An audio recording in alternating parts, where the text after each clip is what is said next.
Druhý měsíc tohoto roku je úspěšně za námi.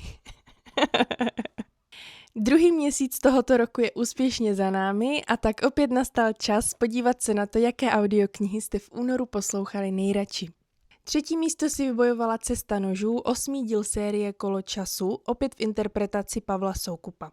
Jedná se o epické finále, které by si žádný fanoušek této série neměl nechat ujít. Nebojte se, není to konec celé série, ta totiž má 15 příběhů. Druhá příčka tentokrát přinesla velké překvapení, protože místo očekávaných beletristických bestsellerů se na ní umístil titul Jak se věci mají, který je úvod do Buddhova učení. Únorovým vítězem se stává třetí díl ságy století autora Kena Folletta Hranice věčnosti v podání Vasila Friedricha. Poslední díl této monumentální románové trilogie si oblíbili posluchači i čtenáři po celém světě, proto je zcela logické, že opanoval i náš žebříček.